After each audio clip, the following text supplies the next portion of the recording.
And again, along with the rules, I think that there are just some preconceived notions about how intuition or medical intuition works. And I want to say right now, I don't call myself psychic.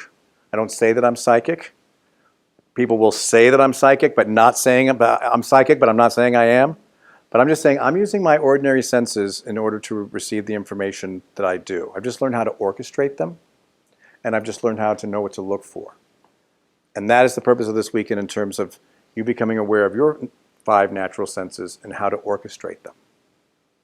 So, we're kind of familiar with this idea of this is what intuition is going to look like. Somehow a selected individual has some unusual powers. Or perhaps you come from another planet, and that's how you have your magic powers. Or today with like meditation and concentration, that like you can think your way psychic. Or you can peacefully become psychic. You can achieve through meditation. So why is the FedEx symbol up there? So what the heck does that have to do with what we're talking about? So does anybody notice anything when they look at the FedEx logo? Okay, but not many people know about the arrow. You all know about the arrow? Once you see it, you can't unsee it. But how many of you know about the arrow? Does anybody not know about the arrow? Okay. So you've been looking at this sign most of your life, and you have not seen the arrow. Okay, but now that we're going to show it to you, you're going to see the arrow. So it's right here.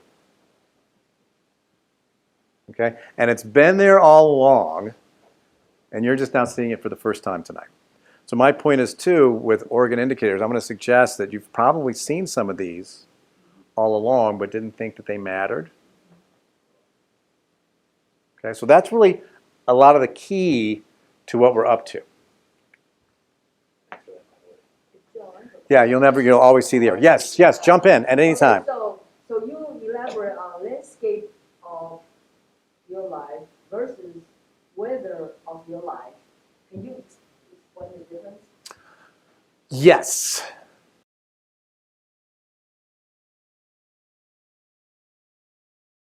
And my point is with that, like, rather than the example of Superman or the genie, that this is also a way that expansive sensory perception can show up in the world. With everyday people and everyday situations. And we're going to talk about, I'm going to say right now, the short answer is, and I want you to know that most of what I'm going to tell you this weekend is not my ideas. This is information that I receive by dialoguing with the human body in a clinical environment. I call it intra-organ dialogue.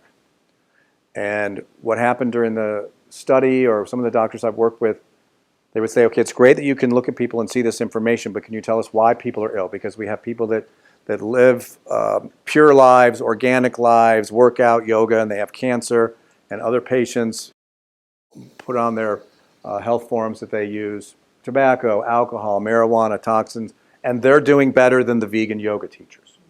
So that's when I began to learn to communicate with people's bodies in terms of what their bodies had to say. And most of those practices that I worked in were holistic or integrative practices. So they were doing therapy sessions with their patients, so they knew about their divorces, their addictions, their depression, their childhood abuse. Information I knew nothing about, because when I meet with people, they can't talk. They just sit in silence. And so when I started reporting to the medical team about, well, here's what their liver is telling me, here's what their stomach is telling me, and they would say, well, that's very interesting because they've been in therapy over that situation or situations for a couple of years now. So that information is consistent with what we know about them. And so what I found, and I know that a lot of what the body has to say is not popular with today's alternative movements or ideas about how to get well. But the body talks about diet, fitness, and lifestyle as the weather of your health. The body also talks about emotions as the weather of your health.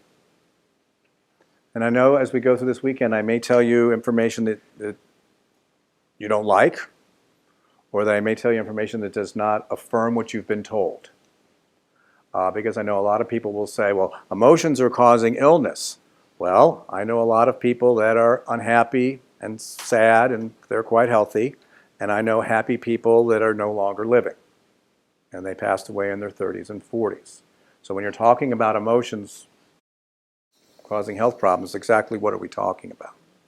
Because when it comes to emotions, we're going to have happy days. We're going to have sad days. We're going to have sunny days. We're going to have rainy days. That's just the cycle. There'll be days when you work out, or there'll be days when you can't get to the gym.